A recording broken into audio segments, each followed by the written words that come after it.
総員ボートへ。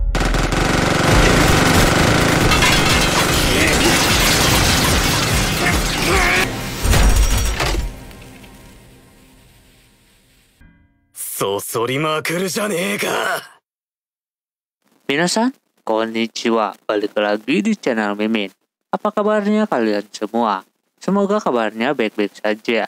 Di video kali ini, Mimin bakalan bacain alur cerita anime yang berjudul Dr. Stone, season keempatnya. Buat kalian yang belum nonton season pertama, 2, ketiganya, dipersilakan untuk menonton terlebih dahulu. Linknya ada di deskripsi video ini. Oke, tanpa berlama-lama lagi, langsung saja ke video intinya. Audio Jungle. Anime Dr. Stone season keempat ini diawali dengan dilanjutkannya perjalanan Senku dan kawan-kawan berpetualang. Kali ini tujuan Senku adalah pergi ke bulan sana untuk bertemu musuh yang dia cari-cari. Namun sekarang Senku membutuhkan barang-barang yang tidak ada di tempat itu. Melainkan Senku dan kawan-kawan mesti harus menuju Amerika. Karena di sana pasti banyak barang-barang untuk bisa membuat sebuah roket. Sekarang Senku sedang menuju ke sana bersama rombongan.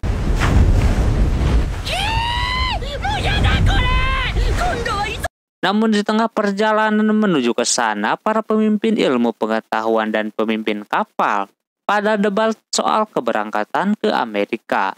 Soalnya Senku dan Ryusui memiliki pandangan yang berbeda. Ryusui ingin mereka sampai ke Amerika itu dalam 70 hari, alias normalnya. Namun Senku pengen ngambil jalur cepat, yakni 40 hari. Seketika yang lain tegang dengan debat para petinggi ini. Terus Senku bertanya kepada yang lain gimana mereka bisa sampai ke Amerika. Emang kalau di map itu tinggal lurus doang. Coba kalau menggunakan peta yang globe, jalannya bukan lurus melainkan berbelok. Biar cepat dan itu emang terbukti. Tapi sekali lagi, Ryusui tidak setuju pakai jalur cepat soalnya yang berada di kapal itu orang-orang yang kurang berpengalaman lah gitu. Senku pun punya perkiraan waktu kalau 70 hari. Waktu masa panen jagung bakalan selesai. Dan keburu musim dingin jadi mereka harus agak cepat. Atau bisa-bisa harus nunggu setahun lagi.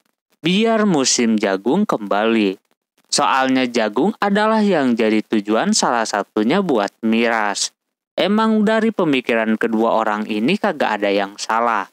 Sehingga keputusan itu pun dilanjutkan dengan bermain poker untuk menentukan siapa yang menang dan layak untuk diikuti. Di sana Ryusui dapat dukungan dari si Gen. Udah pasti kalau ada dia, Gen bisa menggunakan trik.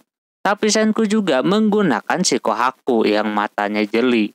Mimin tidak mengerti soal main kayak beginian guys. Intinya di dalam permainan tersebut, kedua tim menggunakan trik biar bisa memenangkan pertandingan. Bahkan hampir saja si Senku terkena jebakan si Gen. Permainan semakin lama semakin panas. Ada waktu di mana Senku udah ngeh kalau si Gen telah menukar seluruh kartu yang dipegang. Yang otomatis si Ryusui bakalan menang. Kini Senku harus cari cara mutlak biar bisa membalikan keadaan. Senku coba pikir-pikir di mana kartu yang ingin dia ambil, biar bisa menang. Habis itu, dia all in kan semuanya. Lantas si Ryusui merasa tertantang. Dia all in juga sementara Senku mengambil kartu. Yang udah dia pikirkan dengan kecepatan si Kohaku, akhirnya Senku bisa memenangkan pertandingan. Seketika Ryusui dan Gen kaget gitu kan kenapa bisa si Senku dapat kartu yang dia inginkan. Ternyata dia sebelumnya sudah menandai kartu yang menurutnya penting menggunakan pernis yang nempel di bajunya. Jadi dia bisa tahu kartu mana yang harus diambil. Sekali lagi karena Senku alergi sama pernis, mukanya jadi bengkak kayak gitu.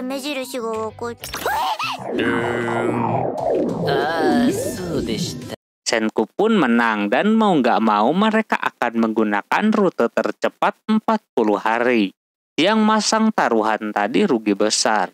Namun karena banyak yang suka main begituan, jadinya Ryusui membuat kasino di atas kapal itu buat hiburan. Biar kagak gabut-gabut amat di perjalanan.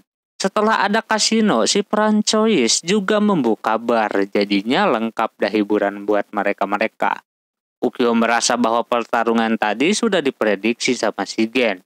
Namun Gen sendiri merasa kalau pertandingan tadi benar-benar real.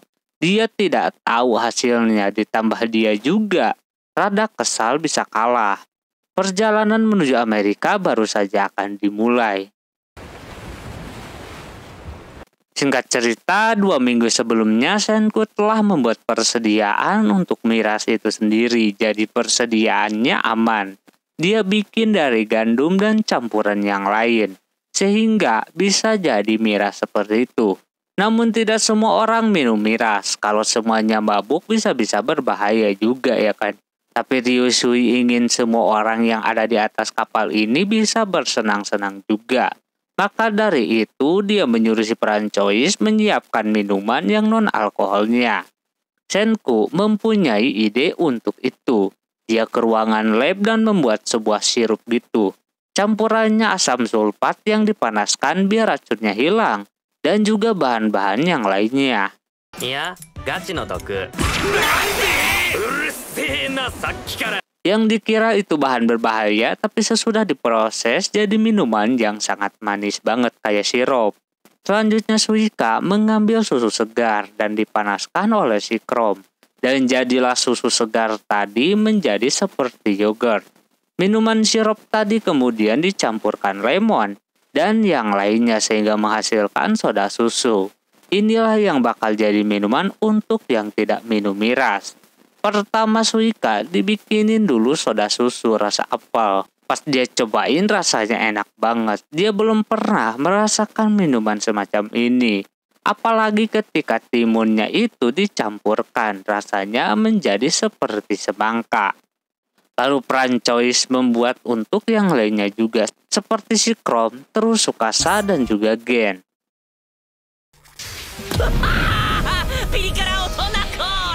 Sungguh luar biasa, mereka tidak menduga bisa bikin minuman kayak begitu. Di sana si Senku juga dikasih minuman campuran matcha gitu. Di sisi lain si Ginro mendekati penjaganya atau Matsukaze. Dia ngajak buat minum juga, cuma dianya kagak mau. Ginro ingin tahu cerita soal tuan dia sebelumnya yang mirip dengan si Ginro. Dia ceritain lah ya kan bagaimana tuannya dulu yang sangat dia kagumi. Emang dari dulu orang-orang udah mengenal itu alat pembatuan. Bahkan bukan cuma satu, ada banyak banget. Yang membuat kaum-kaum seperti si Matsukaze kalah gitu kan sama alat seperti itu. Sampai pada akhirnya tuannya atau pemimpinnya turun tangan untuk melawan para penjahat tersebut. Namun apa daya dia tidak bisa melawannya, bahkan dia kehilangan satu tangannya. Yang membuatnya sudah tidak berdaya lagi. Emang sih mukanya Ginro banget ini mah, cuma lebih berwibawa saja. Dia merasa kesal dengan alat pembatuan tersebut yang entah datangnya dari mana. Dengan jumlah yang sangat banyak. Dia mengira itu adalah kiriman dari dewa. Tapi aneh ya kan alat semacam itu udah kayak sengaja membuat orang-orang menjadi batu. Dia mempunyai pemikiran sebagai manusia tidak boleh kalah sama alat semacam itu. Dari situlah si Matsukaze marah dan melawan semuanya. Namun dia yang seorang diri tidak mampu mengalahkan semuanya, apalagi mereka menggunakan alat pembatuan ya kan. Dia auto kalah. Matsukaze cuma bisa memberikan petunjuk untuk orang di masa depan. Sekarang dia berkesempatan untuk melawan orang yang membuat alat tersebut. Dia akan membalaskan dendam. Di tengah lagi cerita Francois memberikan minuman alkohol tapi rasa matcha. Pas dia minum langsung kenok. Nampak ini orang kagak kuat sama minuman yang seperti itu. Sadar-sadar dia sudah melihat orang yang lagi latihan. Dia rada ingat pas mabuk tadi. Dia meminta latihan kepada si Tsukasa, maka dari itu dia mengadakan latihan. Lagian dia perlu dilatih lagi kata si Tsukasa. Tsukasa mempunyai guru yang bagus buat si Matsukaze. biar gaya tempurnya rada modern, yakni menggunakan si Hyuga sebagai gurunya. Soalnya dia mempunyai ilmu bela diri zaman now. Sebelum dia mulai, dia memiliki permintaan terlebih dahulu. Kalau mau dilatih sama dia, Hyuga ingin membangkitkan si Moz dan anak buahnya. Entah siapa ya, lupa namanya. Yang jadi seorang mata-mata. Habis itu barulah mereka bisa latihan. Moz pun terlihat bersemangat banget. Nah, Ginro malah ketakutan mau dilatih bareng sama mereka. Yang udah sangar-sangar. Jadinya dia ngajak si Ginro saja buat latihan bareng. Setelah itu si Ryusui cerita soal perjalanan seorang pelaut bernama Viking yang melakukan perjalanan ke Amerika sampai 500 hari.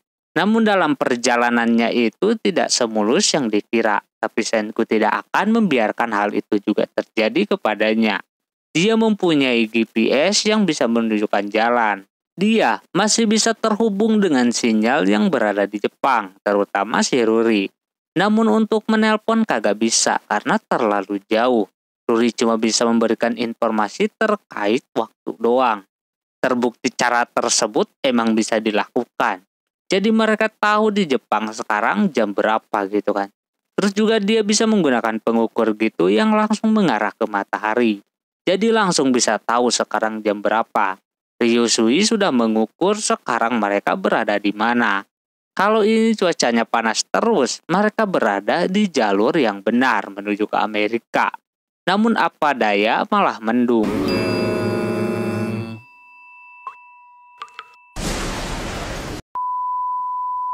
Emang Senku memiliki 0% kehoktian.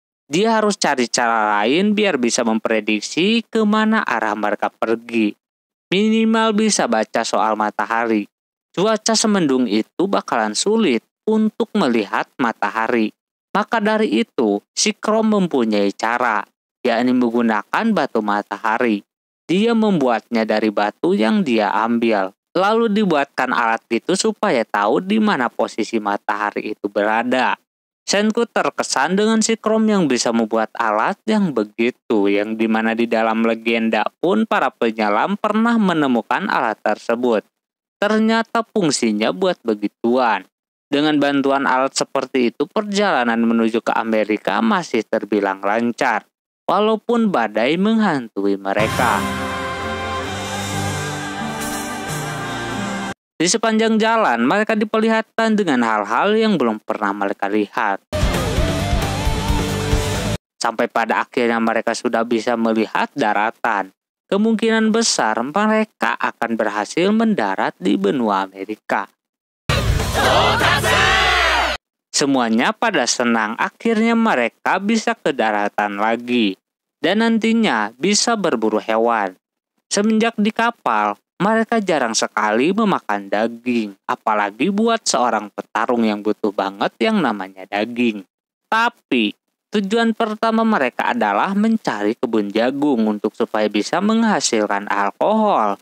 Dan nantinya bisa menyelamatkan orang-orang dari pembatuan. Yang tak lama kemudian ada informasi ketika sama si Senku dilihat ke arah daratan banyak sekali patung-patung di sana. Sama halnya dengan yang di Jepang, Amerika pun terkena dampaknya. Walaupun mereka udah sering lihat beginian, tapi suka berasa speechless ketika melihat begituan lagi. Apalagi ini bukan di negara asalnya. Dan juga berpikir Lilian yang sering ia tiru bisa saja ada orangnya di situ. Terus mereka aneh melihat ada banyak tumpukan patung di sana. Kemungkinan besar, kata si Senku, itu kecelakaan mobil. Walaupun itu kayak di laut, cuma dulunya di daerah situ terdapat jembatan yang sekarang sudah roboh. Yang terpenting sekarang mereka harus mencari jagung terlebih dahulu. Tak lama kemudian mereka pun akhirnya bisa mendarat di Amerika. Orang-orang pada mempertanyakan, karena Jepang sama Amerika tidak ada bedanya sama sekali, sama-sama hutan. Cuma di sana terdapat sesuatu yang disebut sequoia, yang gede banget dan juga terdapat pohonnya yang sangat besar.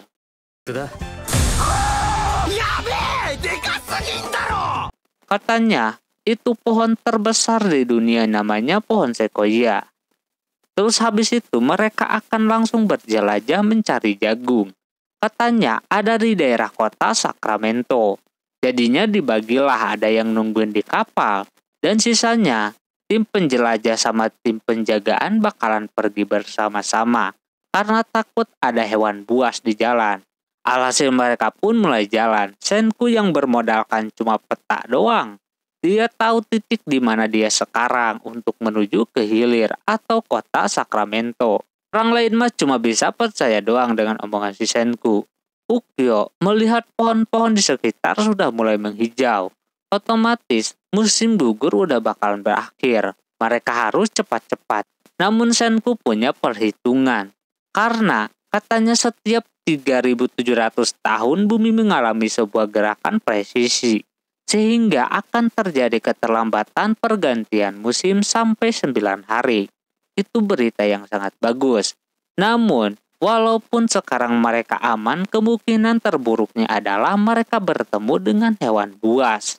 Di sisi yang lain, tim petarung malah senang bila bertemu dengan hewan buas.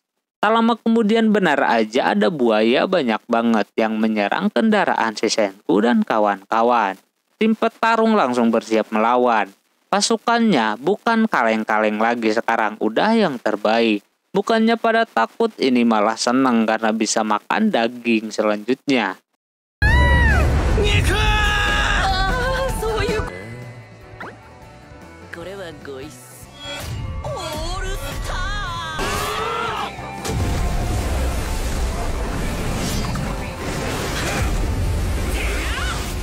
Setelah selesai mengalahkan para buaya, dagingnya mereka masak dan langsung dibikin stik yang dicampur dengan roti. Alias Francois membuat hamburger daging buaya. Mereka pada seneng gitu kan, akhirnya mereka bisa makan hamburger lagi. Suika dan Chrome yang baru pertama kali kaget sama rasanya yang enak.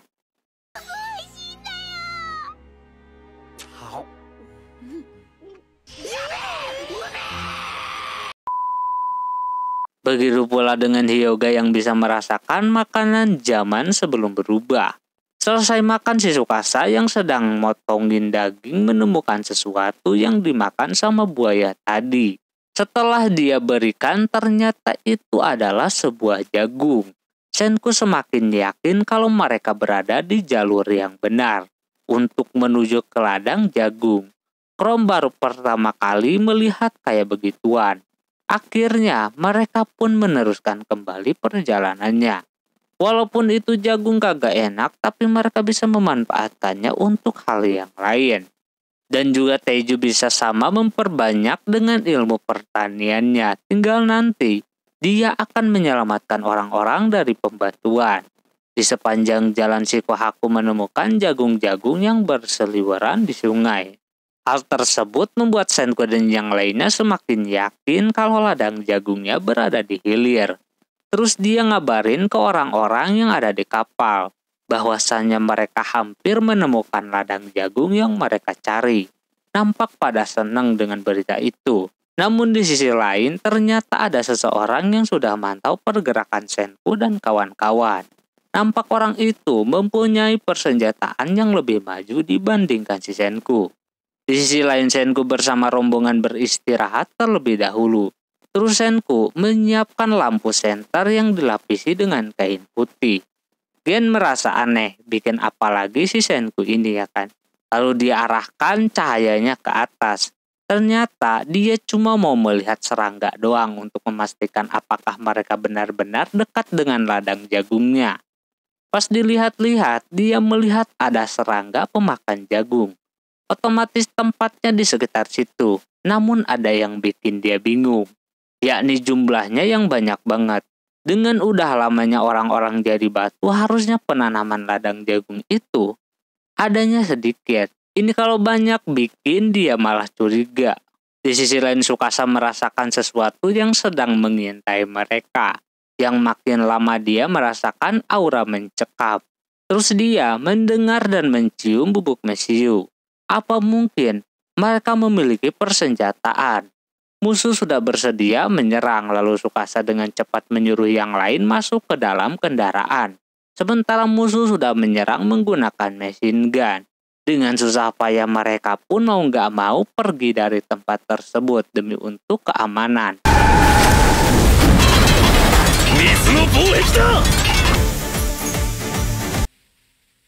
Why this final?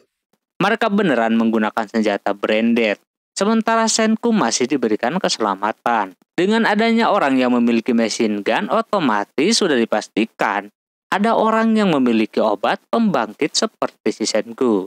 Senku yang sudah melihat hal yang terburuknya, dia tidak akan gentar ataupun kalah. Dia pasti akan melawannya.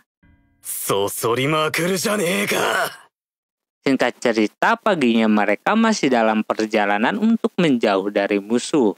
Melihat musuh menggunakan senjata kayak tadi, kemungkinan besar mereka lebih maju ilmu pengetahuannya dibandingkan si Senku.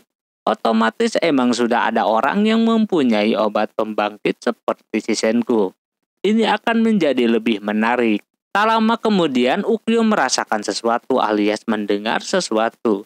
Cuma Kohaku yang dari tadi mantau, kagak ada pergerakan musuh yang mendekat. Dia merasa kagak bakalan kekejar, namun Ukyo mendengar suara mesin. Ternyata bukan kendaraan di air, melainkan kendaraan udara. Untuk pertama kalinya pesawat muncul di zaman batu. Seketika pada kaget gitu kan. Beda dengan si Senku yang terlihat terkesima melihat pesawat tersebut. Saking terkesimanya sampai lupa kalau dia sedang dalam bahaya.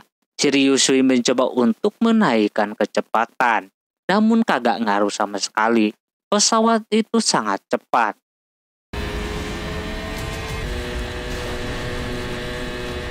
Sehingga mau nggak mau mereka akan menerima serangan dari musuh yang sudah bersiap untuk menembak. Ketika musuh menyerang, Senku dan kawan-kawan tidak bisa ngapa-ngapain. Kapal yang mereka tumpangi tidak bisa menahan sehingga pada nyebur kayak gitu.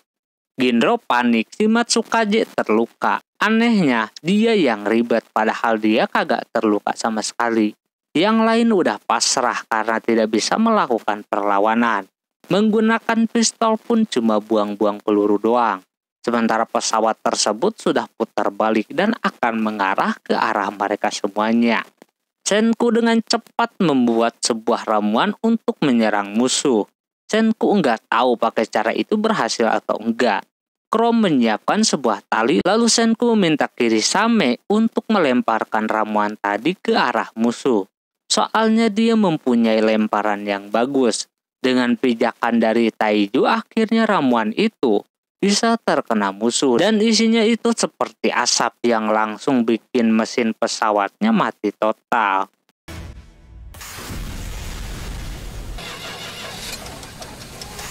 Otomatis musuh tidak bisa menyerang kembali dan pesawat itu pun lepas landas di hutan. Disinilah diperlihatkan orang yang akan menjadi musuhnya si Senku selanjutnya. Nampak rambut dan wajahnya mirip dengan si Ginro. Dan dia sedang berkomunikasi dengan kawannya yang tahu penyebab pesawatnya menjadi rusak. Katanya itu piroporik, campuran dari air dan kalsium karbida. Nampak rekannya tersebut sama seperti si Senku yang seorang ilmuwan. Akhirnya mereka akan menghadapi orang yang jenius juga. Ginro yang senang mereka bisa terbebas dari musuh dan bisa kembali dengan selamat, namun Senku tidak akan memilih jalan itu. Dia berencana mau mengikuti kemana pesawat itu jatuh. Lalu mereka pun beneran nyamperin ke arah pesawat itu jatuh. Kohaku dengan instingnya berhasil menemukan pesawat tersebut. Namun orangnya udah kagak ada. Otomatis Senku akan membawa itu pesawat. Kalau ditinggal berarti sudah dibuang. Taiju langsung menebang pohon untuk pesawatnya. Akhirnya mereka mendapatkan pesawat walaupun rusak. Tapi lumayan lah. Mata Senku emang tidak bisa dibohongi. Dari awal lihat, dia sudah tertarik. Kalau dilihat-lihat, pesawat itu terdapat jagungnya yang otomatis ada landasan pacunya yang berdekatan dengan ladang jagung. Dan juga bisa jadi mereka mempunyai banyak pesawat. Karena kagak mau rugi, lagian Senku udah menghabiskan waktu berhari-hari untuk sampai ke sana, jadinya dia meminta Gen untuk mengikuti musuh. mumpung masih bisa kekejar. Walaupun dia seorang pesulap, tapi dia rada pinter. Mau nggak mau ya kan dia nurut.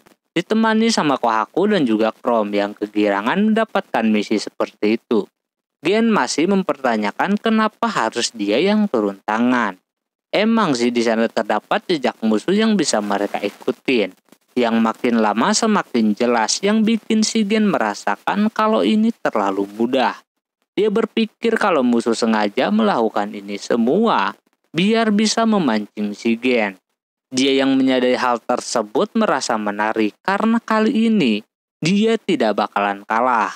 Lalu dia menyuruh si Chrome dan Kohaku untuk tidak dekat-dekat dengannya. Dia akan memberikan jejak bunga biar bisa menemukannya, sementara sisanya dia yang akan urus. Terus Gen mengikuti jejak musuh seorang diri sambil menaburkan bunga, biar Chrome bisa mengikutinya. Hingga tak lama kemudian jejak itu pun mulai hilang.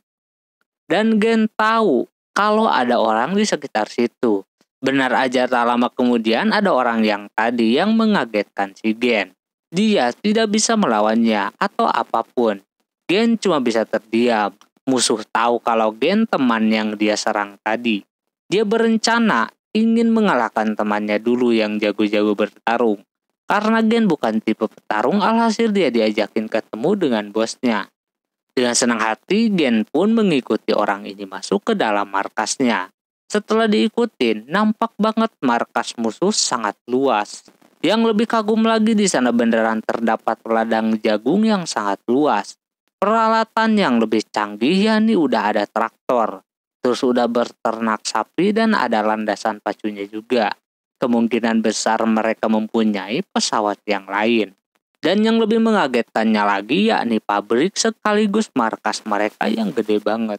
Orang ini langsung mengajak si Gen bertemu dengan bosnya. Datang-datang dia disambut dengan orang yang seperti si Senku yang jago akan ilmu pengetahuan. Lalu Gen tiba-tiba saja dicelupkan kaki dan tangannya ke air garam. Terus mereka memperkenalkan diri terlebih dahulu. Kalau orang berambut kuning itu adalah mantan tentara, bernama Stanley. Dan orang ini bernama Dr. Seno, seorang ilmuwan. Dia menanyakan nama si Gen, dia kasih tahu lah kalau namanya adalah Gen, seorang pesulap dari Jepang. Air garam yang dicelupkan ke tangan dan kakinya itu adalah biar tersambung ke mesin pendeteksi kebohongan. Gen merasa tertantang dengan ini. Dia yang jago bersandiwara dibikin bingung dibuatnya. Dia beneran pembohong yang ulung apa beneran jujur? Tapi dia suka dengan keduanya. Gen berencana untuk menyusup lebih lama lagi. Mereka harus merebut lahan ini yang penuh dengan ladang jagung sebagai sumber cairan pembangkit. Dan banyak barang-barang berharga lainnya pastinya. Lalu orang ini nanyain soal pemimpin si Gen yang ingin mereka kalahkan. Gen ketar-ketir, dia tidak bisa mengatakan kalau pemimpin dia adalah Senku. Soalnya itu anak kagak jago bertarung. Alhasil karena begitu dia ganti saja pemimpinnya menjadi Dr. Taiju yang jago bertarung. Taiju, Dr. Taiju.